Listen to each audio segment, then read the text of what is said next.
Un petit geste simple pour déclencher une révolution dans notre approvisionnement en énergie. En visite à Strasbourg, Ségolène Royal, ministre de l'écologie, a tenu à inaugurer l'injection du premier mètre cube de gaz vert dans le réseau de gaz naturel de l'Eurométropole. Je suis très fière d'avoir donné le coup d'envoi à cet équipement de fabrication du biométhane. Et comme je l'ai expliqué tout à l'heure, j'ai pris plusieurs décisions qui vont permettre de créer en France une véritable filière française du biogaz et du biométhane. Et ici, ce qui est exceptionnel, c'est qu'il y a une réutilisation d'un déchet.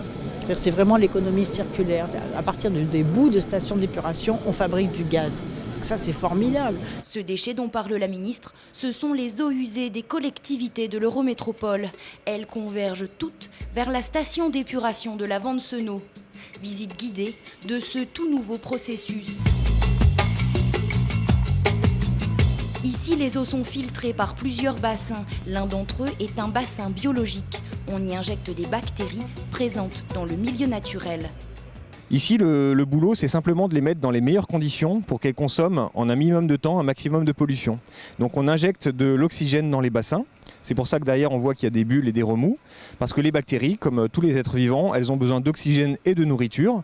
Donc on leur injecte de l'oxygène et elles vont manger la pollution. Ce processus permet d'isoler l'eau propre. Une fois purifiée, elle est redirigée vers le Rhin. Mais ces bactéries vont aussi agglomérer les boues, matière première de ce nouveau gaz vert.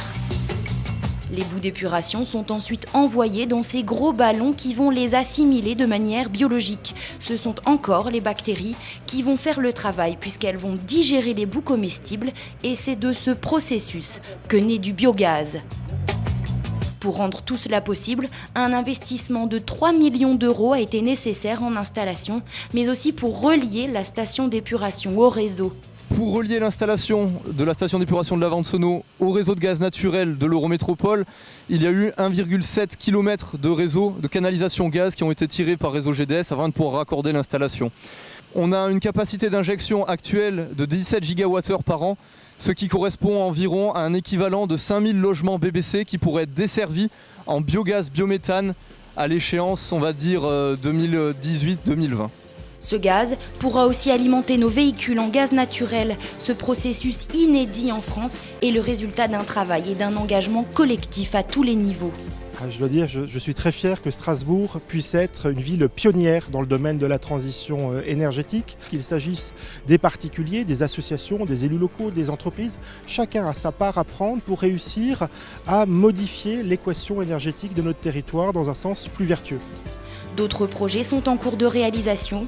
Bientôt, les agriculteurs pourront aussi participer à la fabrication de ce gaz vert en valorisant leurs déchets agricoles autrefois perdus.